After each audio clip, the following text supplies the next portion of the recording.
महिलाएं कौन सी महिलाएं खुश हैं? मुझे तो यहाँ कोई भी महिला खुश नहीं दिखती। कोई महिला खुश है क्या मोदी सरकार से? कोई महिला खुश नहीं है। बिल आराम से पास हो सकता था, लेकिन आज जो डिलिमिटाइजेशन के क्लॉज लगा दिए हैं उसमें, उसकी क्या जरूरत थी? आप 24 में चाहते तो इस बिल को कर सकते थे, 24 का इलेक्शन इसी बिल के अंडर हो सकता था, लेकिन आपने इसको अगले 5-6 साल के लिए खींच दिया। आप औरतों के लिए भलाई चाहते हैं, आप लोग महिलाओं को आगे नहीं बढ़ने देना चाहते हैं। आप मणिपुर वायलेंस देख लीजिए कि औरतों के साथ क्या दुर्व्यवहार हो रहा है, ये सब चीजें देखने को मिल रही हैं। डिमोनेटाइजेशन हमें इस सरकार में देखने को मिला। सिलेंडर रेट आप देख लीजिए, सब्जी के रेट देख लीजिए। रिलीजियस इंटॉलरेंस हो गई है देश में बहुत ज्यादा, बेरोजगारी है, जॉब्स नहीं है, इन्फ्लेशन इस लेवल का जा चुका है।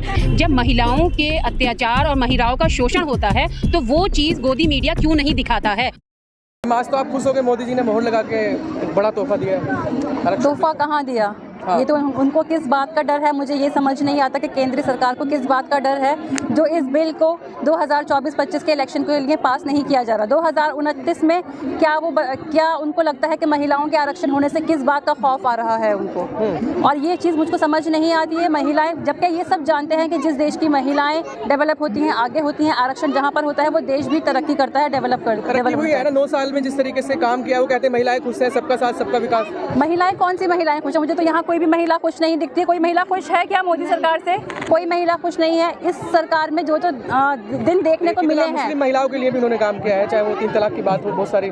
उन्होंने एक हमें गुलामी की जिंदगी दे दी है, जो हमने 1947 में एक मानसिक सोच से हमने आज़ादी पाई थी कि जो हम धार्मिक विवाद था उसको वो ख़त्म हो चुका था। वो धार्मिक विवाद आज 2023 में वापस पैदा हो चुका है। आप मुजफ्फरनगर केस देख लीजिए, जहाँ पर टीचर एक बच्चे की पिटाई करती है, उसको मुसलमान होने पर पिटाई होती है। आप मणिपुर वायलेंस देख लीजिए कि औरतों के साथ क्या दुर्व्यवहार हो रहा है, ये सब चीज़ें देखने को मिल रही हैं। डिमोनेटाइजेशन हमें इस सरकार में देखने को मिला। सिलेंडर रेट आप देख लीजिए, सब्जी के रेट देख लीजिए। क्या सब्जी किसी ने 250 रुपये कम भी तो कर दिया मैम?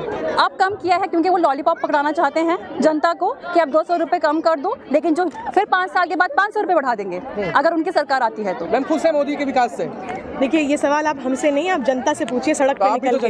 बिल्कुल हम जनता में हैं, लेकिन जो असल जनता बैठी है, जो अपने सिलेंडर खरीदने के लिए, दिन भर के राशन खरीदने के लिए जूझ रही है, जो बेरोजगारी के लिए जूझ रहे हैं, जो बेरोजगारी में जूझ रहे हैं, असल सवाल आप उनसे करिए।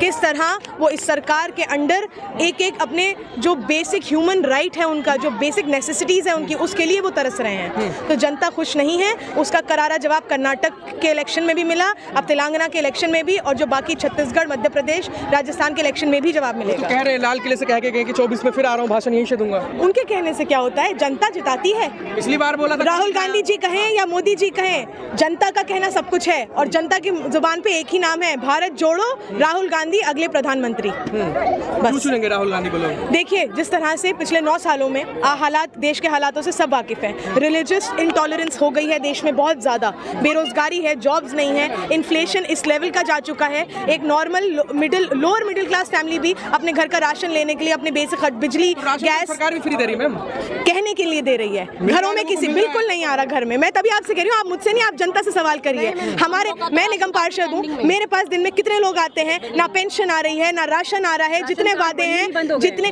देखिए स्कीम्स बहुत हैं सरकार की, लेकिन वो स्कीम्स अप्लाई नहीं हो रही हैं, मिल कुछ नहीं रहा है जनता को। नाम की स्कीम्स है, गोदी मीडिया भी यही दिखाती है कि जो स्कीम्स है वो मिल रही हैं, लेकिन मिलता कुछ नहीं है। कहते हैं कि कांग्रेस ने लूटा था, हम विकास कर रहे हैं, जब से सरकार आई बदलाव हुआ है, 9 साल बेमिसाल जनता खुश है। मैं फिर वही बात कह रही हूँ, जनता खुश है तो उसका जवाब आपको मिल जाएगा 24 में, खुश है कि नहीं। कैसे जवाब मिलेगा? भारत जोड़ो यात्रा एक ऐतिहासिक यात्रा रही है, जिस लेवल पे लोग जुड़े हैं उस यात्रा से, हर कास्ट के, हर कम्युनिटी के, हर रिलीजन के, हर तबके का इंसान राहुल गांधी से जुड़ा है।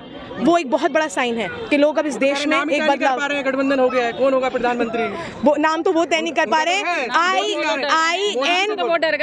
INDIA अलायंस, जो उन्होंने ऑफिशियल अपना लेटर दिया है कि प्रेस को जो बॉयकॉट किया गया है, उसमें INDI लिख के रखा है उन्होंने, तो नाम तो गड़बड़ी सेंटर कर रहा है। एक नाम की बात कर रहे हैं, जैसे मोदी जी आ गए हैं कि मोदी जी आ रहे हैं फिर से, यही वो सवाल कर रहे हैं कि इसमें प्रधानमंत्री कौन होगा, चेहरा कौन है? नहीं, बिल्कुल, देखिए अभी तो इंडिया अलायंस हुई है, इस पे जो अभी लास्ट हमारी बैठक हुई थी, अब नेक्स्ट बैठक होगी, इस पे चर्चा चल रही है। ये हाईकमांड का फैसला रहेगा, जितनी भी पार्टीज के हाईकमांड है वो सब आपस में डिसीजन लेंगे, म्यूचुअली डिसाइड होगा कि प्रधानमंत्री का चेहरा कौन होगा। इसमें ना मैं बता सकती हूँ, ना आप बता सकते हैं, ये जो पार्टी के लीडर्स हैं ये वही डिसाइड करेंगे। कह रहे हैं कि आरक्षण बिल पास करके मोदी जी ने मास्टर स्ट्रोक मार दिया है 2024 से पहले। मास्टर स्ट्रोक जो है खुश है बहुत ज्यादा। मैं बिल्कुल मानती है बात आपकी, लेकिन जो उन्होंने क्लॉजेस लगा दिए हैं इसमें, आज ये बिल आराम से पास हो सकता था, लेकिन आज जो डीलिमिटाइजेशन के क्लॉज लगा दिए हैं उसमें, उसकी क्या जरूरत थी? आप 24 में चाहते तो इस बिल को कर सकते थे, 24 का इलेक्शन इसी बिल के अंडर हो सकता था, लेकिन आपने इसको अगले 5-6 साल के लिए खींच दिया।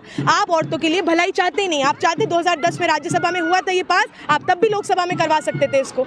आप लोग महिलाओं को आगे नहीं बढ़ने देना चाहते हैं, सीधा सीधा सिंपल फंडा है। अभी भी इस बिल को क्लियर नहीं किया जा रहा है, कोई बड़ी बात नहीं है, पूरी आपकी मेजॉरिटी है। हम वेलकम कर रहे थे आपके इस डिसीजन को, हम आपके साथ खड़े थे इस डिसीजन में कि आप वुमेन रिजर्वेशन बिल लेकर आइए, लेकिन आप तब भी नहीं लेकर आए। तो इसमें वुमेन बिल रिजर्वेशन जो लाया गया है ये वोट का पोलराइजेशन के लिए, महिलाओं के वोट के लिए। देखिए इसमें बहुत चीज़ें हैं। औरतों को एक कहीं ना कहीं देखिए, अगर रिजर्वेशन होता है, जिसके हक में कांग्रेस सरकार हमेशा से रही है, रिजर्वेशन से औरतों को एक राइट मिलेगा। लोकसभा में जब आपकी क्वांटिटी बढ़ेगी, आप औरतों के राइट्स के लिए बात कर सकते हैं, औरतों की स्कीम्स के लिए बात कर सकते हैं।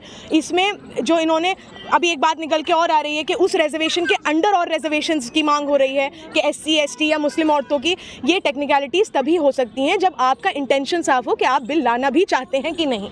ये डिस्कशंस तो हाउस में तब होंगे जब आपको बिल लाने हो। आप डीलिमिटाइजेशन की बात करके ही बिल को कई साल के लिए अटका रहे हैं, तो इन बातों पर तो चर्चा क्या ही होगी फिर। लेकिन मीडिया तो दिखा रहा है कि मास्टर स्ट्रोक मारा है। गोदी मीडिया दिखा रहा है, मैं बिल्कुल मानती हूँ ये बात। गोदी मीडिया को हम लोगों ने, देखिए हमने मीडिया को बॉयकॉट नहीं करा है, हमने किसी स्पेसिफिक चैनल को बॉयकॉट नहीं करा है। इंडिया अलायंस ने कुछ स्पेसिफिक जर्नलिस्ट को बॉयकॉट किया है, कुछ स्पेसिफिक एंकर्स को बॉयकॉट किया है, उनके पूरे चैनलों को नहीं बॉयकॉट किया है। कि ये भी प्रेस की आज़ादी पे एक हमला है। हम बाकी एंकर से हम बात करने को तैयार हैं, हम सारे चैनल्स पे जाने को तैयार हैं, क्योंकि डर की बात नहीं है। आप एक प्रोपेगेंडा, सवालों का जवाब नहीं दे पा रहे। आप एक प्रोपेगेंडा फैला रहे हैं, आप खुद बीजेपी के स्पोक्स पर्सन बन के बैठते हैं वहां पे, तो आपसे बात करना ना करना एक बराबर है। हम जनता से, हम वो टाइम यूटिलाइज करेंगे जनता से बात करने में। हम आपके साथ क्यों वेस्ट करें वो टाइम जब आपको बीजेपी का ही प्रोपेगेंडा फैलाना है?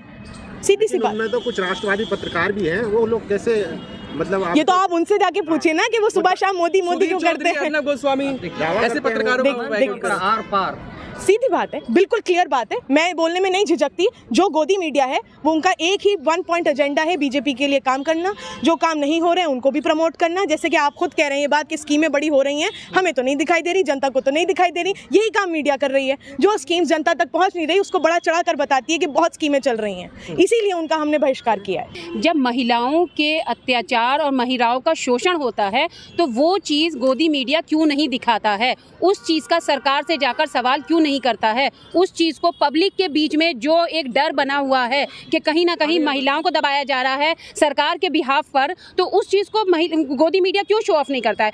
आप ये बताइए कि जब मणिपुर का जो मामला हुआ उसमें कितना मीडिया सामने आया, कितने मीडिया ने सरकार से बैठे हुए सवाल करा, क्यों सरकार जो है वो मणिपुर पर देखने के लिए नहीं गई, और क्यों उसने वहाँ की खबरों को एक पब्लिक में आम नहीं करा? डर तो फैला दिया, लेकिन उस डर को ख़त्म क्यों नहीं करा? ये डर हमें दिन भर कमज़ोर कर रहा है, अंदर ही अंदर हमें मार रहा है। तो ऐसे ही हम ऐसी मीडिया का हम बायकॉट करते हैं। हम कभी भी ऐसी मीडिया को प्रमोट नहीं करेंगे, ना हम अपनी किसी ऑर्गेनाइजेशन में बुलाएंगे, ना हम किसी उसमें बुलाएंगे। हम ऐसी मीडिया को बुलाएंगे जो जनता के हक की बात करेगी और जो जनता के अंदर से उनका सम्मान वापस लाई कराएगी।